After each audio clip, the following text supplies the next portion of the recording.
Hello, hi. എല്ലാവരും സുഖം തന്നെ എന്ന് വിചാരിക്കുന്നു. ഇന്ന് ഞാൻ നിങ്ങൾക്ക് ഒരു പുതിയൊരു സാധനം കാണിക്കാൻ വന്നതാണ്. എന്ന് വെച്ചാൽ അമ്പറസ് എന്ന് വെച്ചാൽ മാങ്ങേൻ്റെ രസം ഉണ്ടാക്കിയിട്ട് അതിൽ പൂരിയോ ചപ്പാത്തിയോ ബ്രെഡോ എന്ത് വേണോ കൂട്ടി തിന്നാം, പൊറോട്ടയോ നിങ്ങൾക്ക് ഇഷ്ടമുള്ളത്. എന്ന് വെച്ചാൽ മാങ്ങയെല്ലാം എടുത്ത് കൈ വൃത്തിയാക്കി നമ്മളെ നാട്ടിൽ ഈമ്പുന്നില്ലേ, അതുപോലെ മാങ്ങേനെ മുറിച്ചിട്ടിട്ട് നിങ്ങൾക്ക് സ്പൂണിനെ കൊണ്ട് അതിൻ്റെ ഇറച്ചി എടുക്കുകയോ അല്ലെങ്കിൽ നിങ്ങൾക്ക് ഇങ്ങനെ കൈ കൊണ്ട് തോല് പൊളിച്ചതിന് ശേഷം പീഞ്ഞിട്ടെടുക്കുകയോ എന്നാ വേണ്ടതെന്ന് വെച്ചാൽ ചെയ്യുക. അങ്ങനെ അതെല്ലാം എടുത്തതിൻ്റെ ശേഷം തോലെല്ലാം കളഞ്ഞ് അതിൻ്റെ അണ്ടീൻ്റെ മുകളിൽ നിന്നെല്ലാം നല്ലോണം പീഞ്ഞ് എല്ലാം എടുത്തതിൻ്റെ ശേഷം നിങ്ങൾക്കത് മിക്സിയിൽ കുറച്ച് ഇടുക, കുറച്ച് പാലൊഴിക്കുക, കുറച്ച് പഞ്ചസാര ഇടുക. അതിനെ നല്ലോണം അടിച്ച് നല്ലോണം മിക്സിയിൽ നിന്ന് അടിച്ചിട്ട് അതിനെ നല്ല മിക്സായിട്ട് നല്ല ഈ ജാമിനെ പൊലിയെല്ലാം ആക്കിയിട്ട് ഇങ്ങ് എടുക്കുക. എന്നിട്ട് ഒരു ഇലയിച്ച് എടുക്കുക. നിങ്ങൾക്ക് ഇലയിച്ച് ഇഷ്ടമില്ല ഒറ്റയൊന്ന് ഇടുക. പിന്നെ അതുമെല്ലാം കൂടി അരച്ച് അതിനെ വേറൊരു പാത്രം എടുക്കുക. എന്നിട്ട് ഈ അരച്ചതെല്ലാം അതിൽ പാർന്ന് വെക്കുക.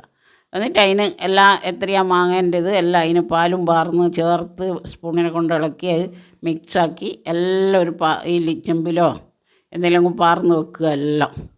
എന്നിട്ട് നിങ്ങൾ അതിൻ്റെ മധുരം നോക്കുക. മധുരമെല്ലാം നോക്കിയതിൻ്റെ ശേഷം അതിനെ നല്ലോണം ഇങ്ങനെ കടഞ്ഞിട്ട് നല്ലോണം മന്തോ കരിയോ എന്തെങ്കിലും ഉണ്ടെങ്കിൽ അതിനെ കൊണ്ട് നല്ലോണം കടഞ്ഞ് അതിനെ ഇതാക്കണം. ഇനി നിങ്ങൾക്ക് വേണം അതിൻ്റെ വേരോ കാര്യോ നാരോ പോക്കണമെന്നുണ്ടെങ്കിൽ നിങ്ങൾക്ക് വലിയ സൈസ് അരിപ്പയിൽ പാർന്നിട്ട് അരിച്ചിട്ടും എടുക്കുക, അങ്ങനെ വേണമെങ്കിൽ. അങ്ങനെ ഇത് പഞ്ചസാരയും പാലും എല്ലാം ഇട്ട് എല്ലാം ശരിയായി നോക്കിയിട്ട് ഇങ്ങനെ ഒന്ന് നോക്കുക. നമുക്ക് ഏകദേശം ഒരു ദോശക്കൂട്ട് ഇഡ്ഡലിക്കൂട്ടിനെ പോലെയെല്ലാം ആയാൽ അതിനെ എടുക്കുക. നിങ്ങൾക്ക് അതിൽ അണ്ടിപ്പരിപ്പ് ബദാം പിസ്ത ഇടുക. പിന്നെ എല്ലാം കൂടി ഇളക്കി ജോയിപ്പിച്ച് ഇനി നിങ്ങൾക്കത് എടുത്തിട്ട് ഫ്രിഡ്ജിൽ വെക്കുക. കുറേശ്ശെ കോര എന്തിൻ്റെ കൂടിയാണ് തിന്നാം നിങ്ങൾക്ക്. ഇനി നമുക്ക് ഇതിൻ്റെ കൂടെ തിന്നാൻ പൂരി ഉണ്ടാക്കുന്നത് കാണിച്ചു തരാം നിങ്ങൾക്ക്. നമ്മളൊരു പാത്രം എടുക്കുക, കുറച്ച് ഗോതമ്പ് പൊടി എടുക്കുക, അരിച്ച ശേഷം ഒരു പാത്രത്തിലിടുക, കുറച്ച് അതിന് വേണ്ട ഉപ്പ് ഇടുക. എന്നിട്ട് അതിനെ നല്ലോണം വെള്ളം ഒഴിച്ചിട്ട് കുഴക്കുക. അങ്ങനെ കുഴച്ചിട്ട് അതിനെ നല്ലോണം ഉരുട്ടി കുഴച്ച് നല്ല മിക്സാക്കി നല്ല ഫസ്റ്റായി ഉരുട്ടിയെടുത്താൽ കുറച്ച് എണ്ണയും കൂട്ടിയിട്ടൊന്നും കൂടിയും കുഴക്കുക.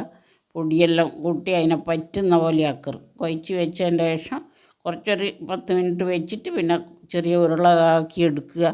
പിന്നെ അതിനെ പരത്തുക. ചപ്പാത്തി പരത്തുന്ന പോലെ തന്നെ കുറച്ച് വണ്ണത്തിലെടുത്തിട്ട് പരത്തിയിട്ട് ഗ്ലാസ്സോ വട്ടിയോ നിങ്ങളെടുത്തുള്ള അതിനെ കൊണ്ടത് മുറിച്ചെടുക്കുക. അപ്പോഴേക്ക് ഒരു പ്ലേറ്റിൽ ഇങ്ങനെ കുറച്ച് പരത്തി മുറിച്ചിട്ട് വെക്കുക. പിന്നെ എന്നിട്ട് ഒരു ചീനച്ചട്ടി അടുപ്പത്ത് വെക്കുക. അത് ചൂടാകുമ്പോൾ അതിൽ നമ്മൾ എണ്ണ പകരുക. ഏതെങ്കിലും എണ്ണ, വെളിച്ചെണ്ണയിൽ അത്ര നന്നാവില്ല. അതുകൊണ്ട് നിങ്ങൾ പിന്നെ സഫോലിയോ സൺഫ്ലവറോ ഏതെങ്കിലും എണ്ണ നല്ല ചൂടാകുമ്പോൾ നല്ലോണം ചൂടായതിൻ്റെ ശേഷം പൂരി മുറിച്ച് വെച്ച കുഞ്ഞു പൂരികളെടുത്ത് അതിലിട്ട് കൊടുക്കുക. അപ്പം അതിനൊന്ന് തിരിച്ച് മറിച്ച് വിടുക. അതായി എന്ന് കാണുമ്പോൾ കോരി വെക്കുക. പിന്നെ നിങ്ങൾ പരത്തി മുറിച്ചിട്ട് ഇടുക. അങ്ങനെ എല്ലാ പൂരികളും ചുട്ടിട്ട് വെക്കുക. അങ്ങനെ നിങ്ങൾക്ക് പൂരി വേണേൽ പൂരിയാക്കുക. ഇനി അഥവാ ഇതേപോലെ തന്നെ ഇതിൻ്റെ ചെറിയ ഉരുട്ടകളെടുത്ത് പരത്തിയാൽ ചപ്പാത്തിയാവും. നിങ്ങൾക്ക് ആയിരിക്കും എന്നാൽ ഇഷ്ടം എണ്ണ ഉപയോഗിക്കണ്ടെന്നുള്ള ആൾക്ക് ചപ്പാത്തി വേണേൽ അതും ആക്കാം.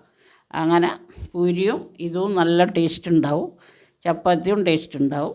അങ്ങനെ നിങ്ങൾ നോക്കുക. ഇനി ഞാൻ വേറൊരു വിഷയമായി വരാം. ബായ്.